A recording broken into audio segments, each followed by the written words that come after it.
में भगवान दिखेगा, आपको किसी मंदिर जाने की जरूरत नहीं है। इसी संदेश को लेकर हमारे बीच में हमारी नेहा दीदी आई है, जो आपको बताएंगे कि कैसे इस समाज के अंदर हम तनाव मुक्त रह सकते हैं, कैसे हम अपने जीवन को इतनी सारी समस्याओं में भी घर परिवार में रहकर भी हम श्रेष्ठ बन सकते हैं। तो ऐसा श्रेष्ठ संदेश के लिए हम नेहा बहन को कहेंगे, आप अपनी मधुर वाणी से हम सभी को ज्ञान से लाभान्वित करें। ओम शांति।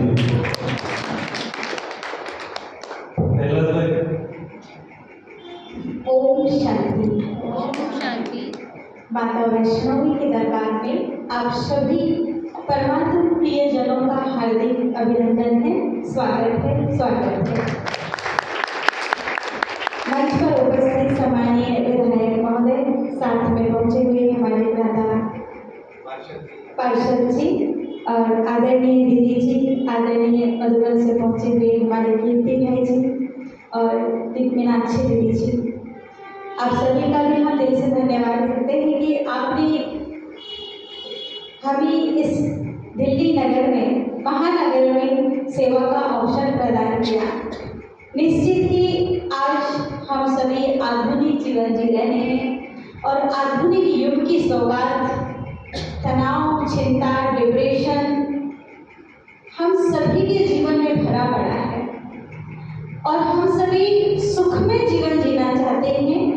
सर्वों के सहयोग से सुखमय संसार बनाए और सुखमय संसार के लिए न जाने हम कितने प्रयास करते हैं। भौतिक जगत की दौड़ में अंधाधुंध दौड़ हम लगा रहे हैं, परंतु परिणाम को देखे बिना हम दौड़ लगाते जा रहे हैं, जिसके कारण हम भौतिक जगत की चीजों को अर्जित तो कर पाते हैं, लेकिन होता क्या है कि हमारे घर में सारे सेट हो जाने के बाद हमें महिलाओं के लिए अपने आप को श्रृंगार करने के लिए ज्वेलरी सेट है, खाना परोसने के लिए, खाना खाने के लिए डाइनिंग सेट है, डिनर सेट है, सोफा सेट है और सारे सेट हमारे घर में होने के बाद हमारा माइंड अपसेट है। माना इतनी दौड़ भाग करने का जो लक्ष्य था, जो उद्देश्य था कि सुखमय जीवन बन जाए, हमारा सुखमय संसार बन जाए, लेकिन वो सुखमय संसार, सुखमय जीवन हम नहीं जी पा रहे हैं। कारण क्या है? कारण यही है कि हमारे जीवन में भौतिकता और आधुनिकता को इम्बैलेंस कर दिए हैं। जब दोनों ही रास्ते हमारे बैलेंस में होते हैं, तब हमारे जीवन में सुखमय संसार को हम अनुभव कर पाते हैं। आज के वर्तमान युग में हर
क्योंकि श्रीमद् भगवत गीता दुनिया का वो ग्रंथ है जो मनुष्य के मनोविकारों को दूर करता है। भगवत गीता परिस्थिति को बदलने वाला ग्रंथ नहीं है, भगवत गीता हमारी मन स्थिति को बदलने वाला ग्रंथ है।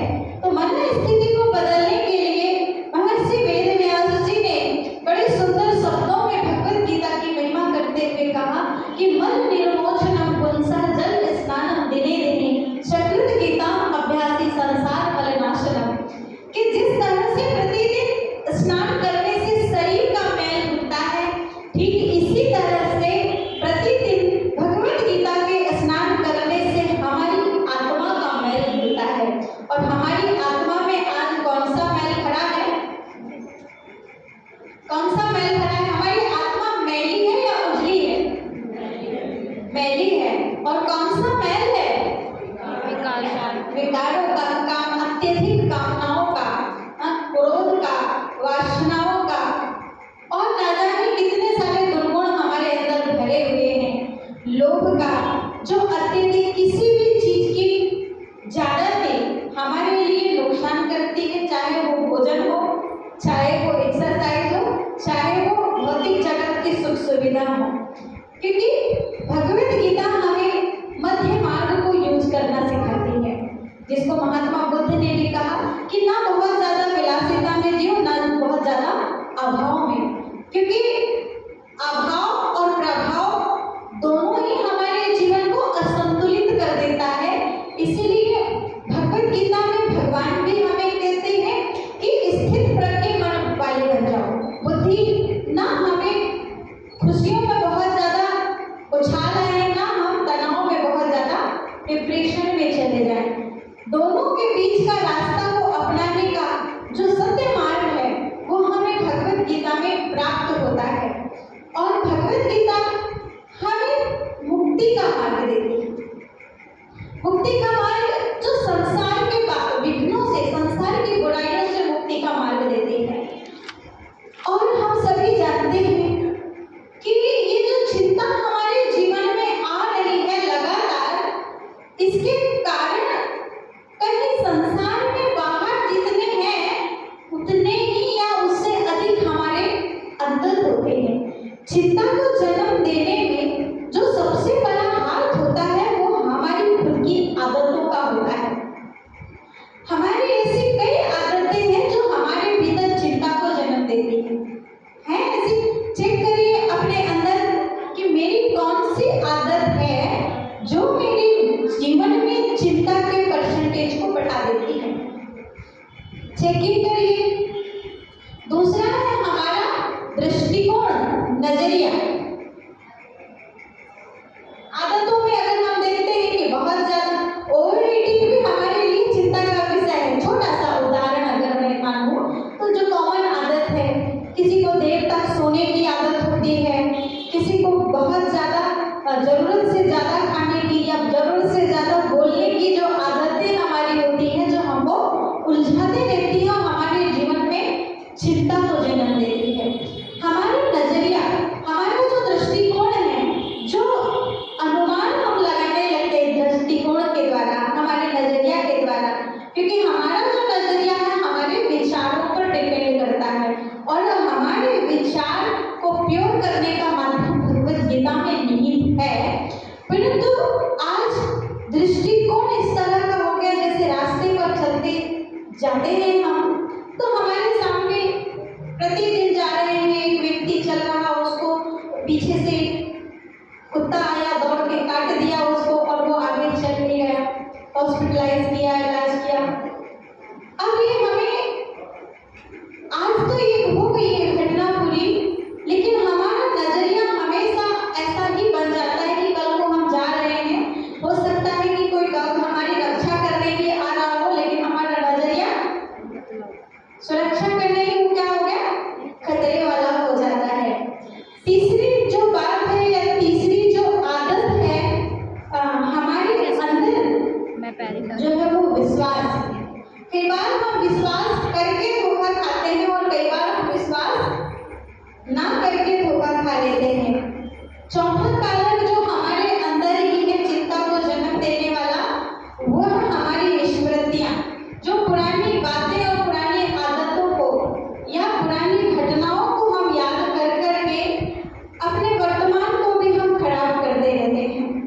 और इस तरह से ये आंतरिक कारण है जो हमारी ओर से चिंता को जन्म देते हैं। और अनेक कारण हैं, बहुत सारी बातें हैं जो हमारे, लेकिन बाह्य कारण की अगर देखा जाए तो शासन और प्रशासन की बदलती हुई नीतियां भी हमारे जीवन में चिंता को जन्म देती है। दूसरा कारण बाह्य रूप को अगर देखा जाए तो वर्तमान समय में मीडिया, मीडिया के कारण भी कितने जीवन में तनाव का कारण बनता है, चिंता को जन्म देते हैं। एक मीडिया की छोटी सी घटना हम बताएं, एडवर्टाइज आजकल बहुत अच्छे, चाहे वो पिक्चर्स के द्वारा हो, जिस भी द्वारा हो, इतने सुंदर एडवर्टाइज मिलते हैं हमें कि हम ना चाहते हुए भी इंसान उन चीजों की ओर आकर्षित हो जाता है। तो एक घर में वॉशिंग मशीन खरीद के लाए और वॉशिंग मशीन में देखा कि छोटे छोटे बच्चे थे, एक 6 महीने का बच्चा था और एक 3 साल की, दो 3 साल की बच्ची थी। बच्ची रोज देखती थी कि मेरी मम्मा गंदे कपड़े वॉशिंग मशीन में डालती है और स्विच ऑन कर देती है। वो रोज देखती थी, उसको देखने में बड़ा मजा आता था। टीवी में भी देखा उसने, एडवर्टाइज में भी उसने देखा कि वॉशिंग मशीन पे गंदे कपड़े डालो और वो साफ हो जाता है। तो उसके भाई का कलर जो है थोड़ा सांवला था, तो सब लोग हंसी में मजाक कहते थे कि इसका भाई तो काला है, काला है। उसको बड़ा गुस्सा आता था क्योंकि उसको अपने भाई से बड़ा प्रेम था। एक दिन सोचती कि कपड़े डालो तो साफ हो जाते हैं, उसने अपने भाई को डालकर स्विच ऑन कर दिया। तो एक मीडिया निश्चित ही संसार के लिए आज अगर दृष्टिकोण हमारा पॉजिटिव है तो वरदान है, और अगर नेगेटिव है तो अभिशाप भी हो जाता है कई बार। इसीलिए मीडिया को भी हम उसी हद तक हम इन्वॉल्वमेंट हमारा होना चाहिए, उसमें इतना इन्वॉल्व हो कि जितनी हमको जरूरत है। मीडिया की जो खबरें हैं वो हमारे ब्रेन को इस तरह से हलचल में ला देती है कि हमारे वर्तमान निश्चित ही उथल-पुथल हो जाता है। तो आर्थिक उतार चढ़ाव भी है हमारे जीवन में जो हमारी चिंता को जन्म देता है, और बढ़ते हुए संसार में अपराध जिसके कारण आज हर परिवार चिंतित है, क्योंकि दुनिया में रात दिन दुराचार बढ़ता जा रहा है, करप्शन बढ़ता जा रहा है, और अन्य नई नई तरह की घटनाओं को सुन सुनकर हम अपने आप को चिंतित महसूस कर रहे हैं। इस समय में आवश्यकता है कि हम अपनी चिंता, अपने जीवन की सबसे जो बड़ी जो बाधा है, इससे मुक्ति पाने के लिए हमें भगवत गीता की शरण में तो आना ही होगा, लेकिन ये चिंता को जन्म देने के बहुत सारे कारण आ जाते हैं, जो अत्यधिक इच्छा है। इच्छाओं के जाल में इंसान इस तरह से उलझता जा रहा है कि आवश्यकता और इच्छा में अंतर ही समाप्त हो गया।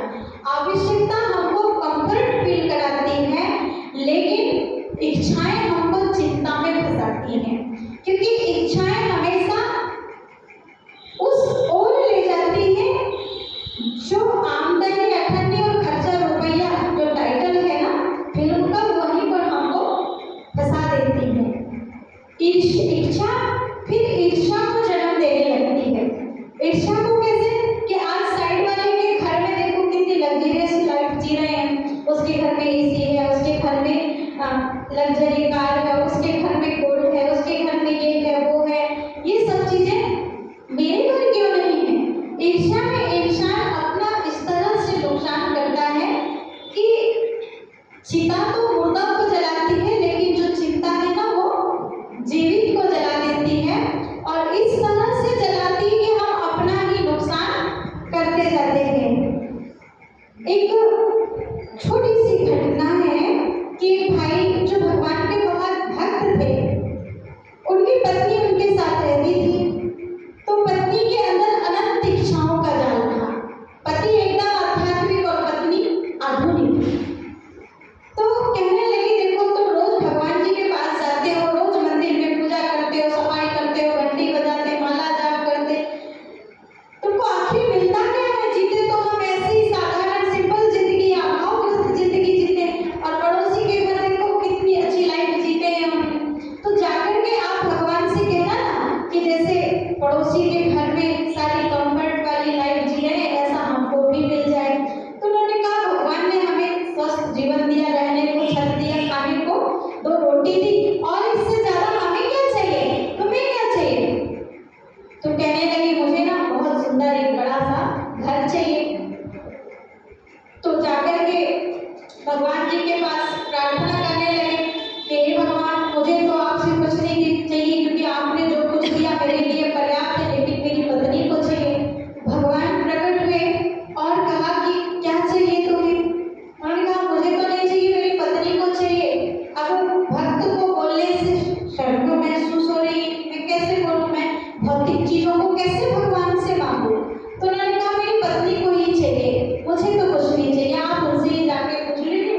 दोगुनी चीजें होंगी अपने घर से।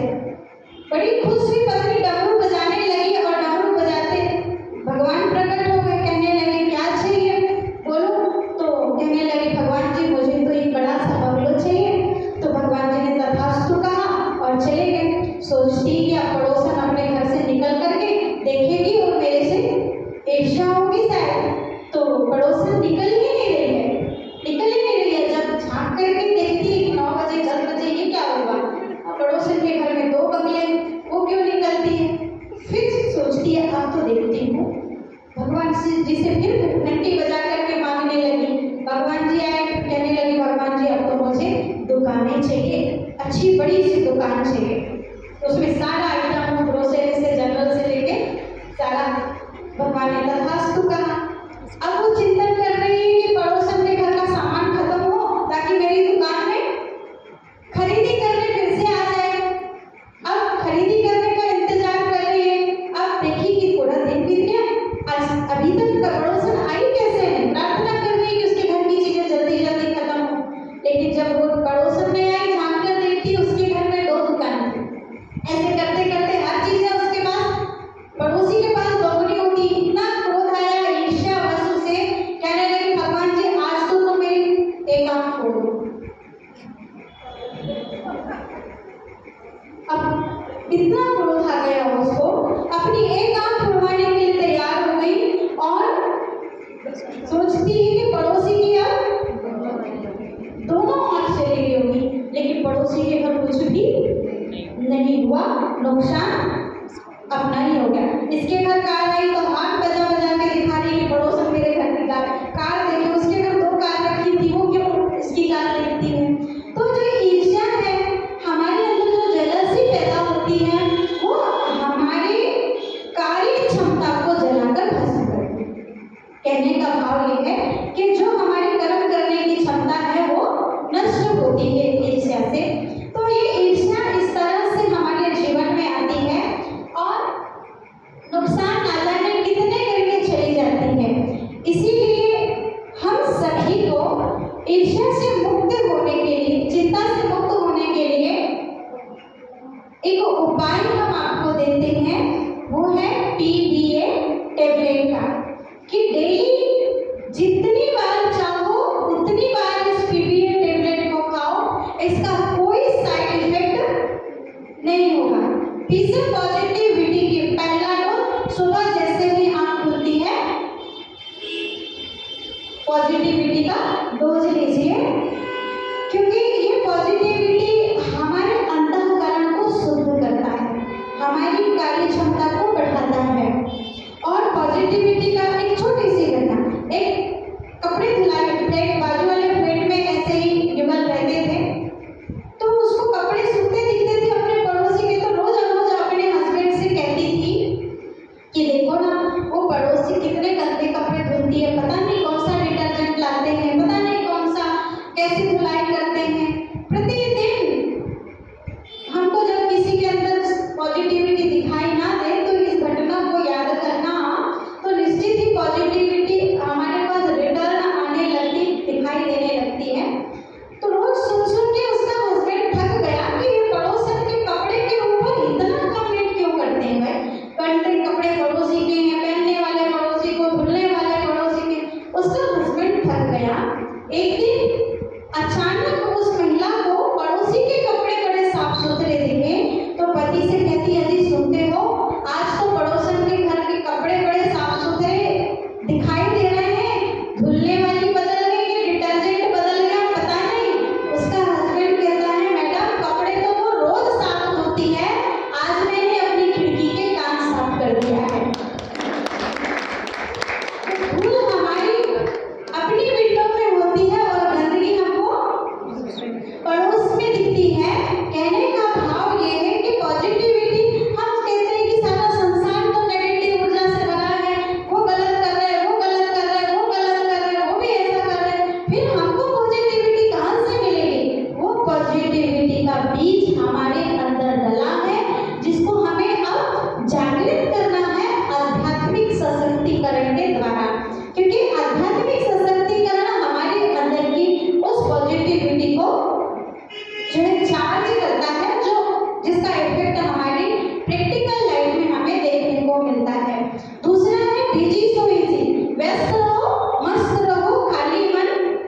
शैतान का घर होता है।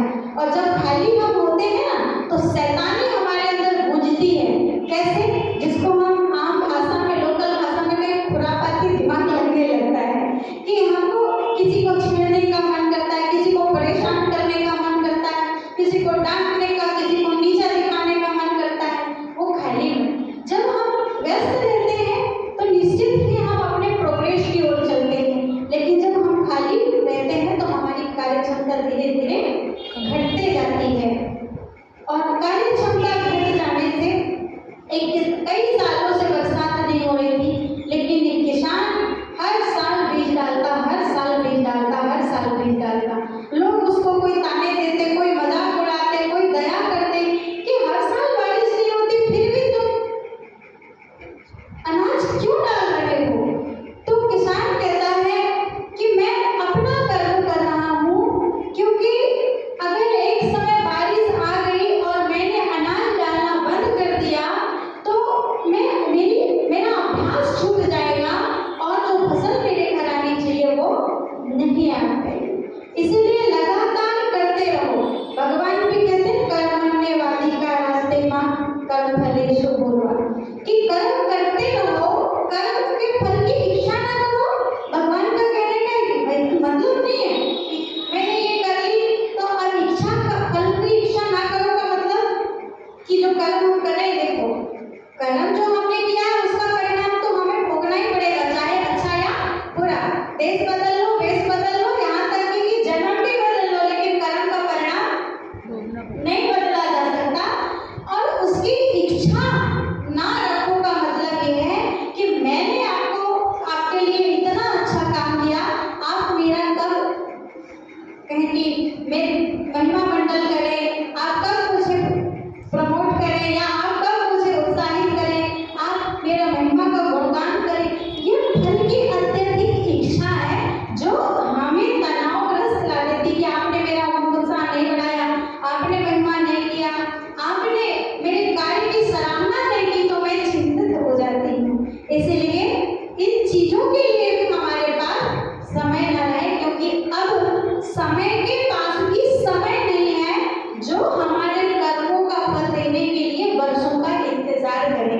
यहाँ समय कलयुग का है, जिसको कलयुग भी कहते हैं। अभी अभी करो और अभी अभी पाओ। चाहे वो अच्छा कर्म है तो उसका भी फल अभी अभी पाओ, और बुरा भी है तो उसका भी फल अभी अभी पाओ। इसीलिए कहा कि समय के पास भी अब समय नहीं है कि वो हमारे कर्मों का इंतजार करने के लिए वर्षों का इंतजार करे या हमें अगले जन्म का इंतजार करना पड़े।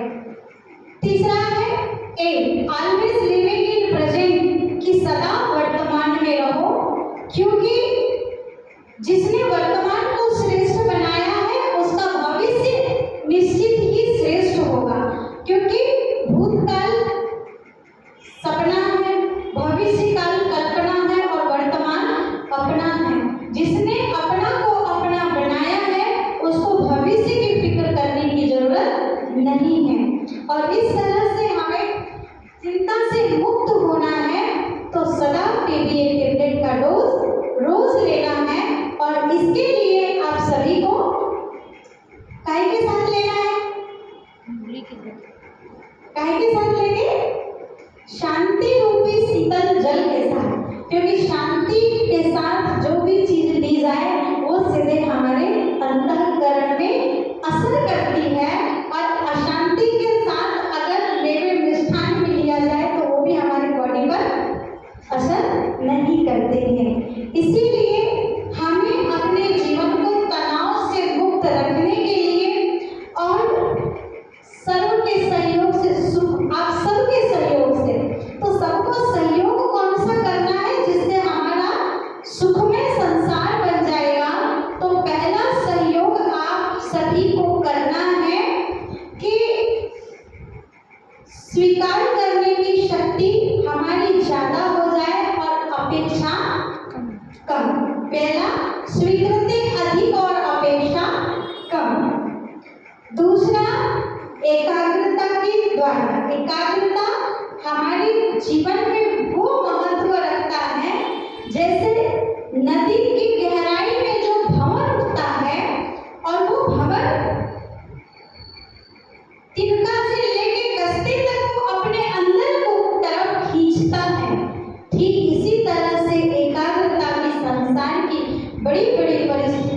विघ्नों से ऊपर उठने की शक्ति हमें प्रदान करता है। तीसरा सहयोग है आप सभी को जो देना है संसार को सुखमय बनाने के लिए, वो यथार्थ निर्णय शक्ति की। यथार्थ निश्चय निर्णय जो है हमारे जीवन का ढांचा को तैयार करता है।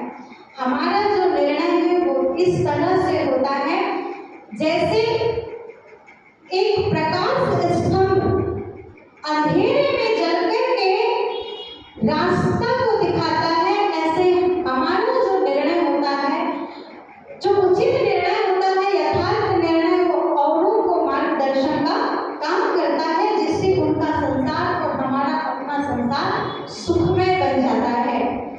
अगली कड़ी है कि आत्मविश्वास को बनाए रखना। आत्मविश्वास वो पुल की तरह है जो नदी के दोनों सिरों को जोड़ करके हमें आने और जाने की उचित व्यवस्था प्रदान करता है। तो आत्मविश्वास भी हमारे जीवन में वही क्षमता को जागृत करता है जिससे हम चिंता, तनाव, टेंशन और डिप्रेशन से मुक्ति पा सकते हैं। अगली कड़ी, अगला सहयोग है आप सभी को देना है जो वो है अपनी बुरी आदतों की विदाई। कौन कौन सी है ये हम नहीं जानते, ये हम सब अपनी अपनी आदतों को जानते हैं कि हमारे अंदर कौन कौन सी बुरी आदतें हैं। और बुरी आदतें पहचान नहीं आ रही हो तो सिंपल सी बात है, सिंपल सी बात है उनको पहचानने के लिए कि जो काम आपको छिपके करना पड़ता है वो बुरा नहीं होगा। है ऐसे कई काम हमारे जिंदगी में जो हम छिपके करते हैं, वो निश्चित ही हमारे लिए या दूसरों के लिए नुकसानकारक है, जो भय पैदा करता है। और भय से मुक्त होना है हम सभी को। और इस तरह से चिंता, तनाव, टेंशन, डिप्रेशन वाला जो समय था ना, जब कुरुवंश के अंदर पैदा हो गया था ये भय, चिंता, तनाव, टेंशन, डिप्रेशन, यही काल था जब भगवान को महाभारत के युद्ध के समय में आकर आत्मज्ञान देने की आवश्यकता पड़ी। और उस आत्मज्ञान के अंदर ही सर्व समस्याओं का समाधान था। तो वही समाधान के लिए हम सभी आपके सामने बड़ी आदरणीय दीदी जी ने प्रोग्राम ऑर्गेनाइज किया है अग्रसेन हॉल में। तो आप सभी सादर आमंत्रित हैं इतना कर करके। ओम शांति। बहुत बहुत धन्यवाद। Thank you.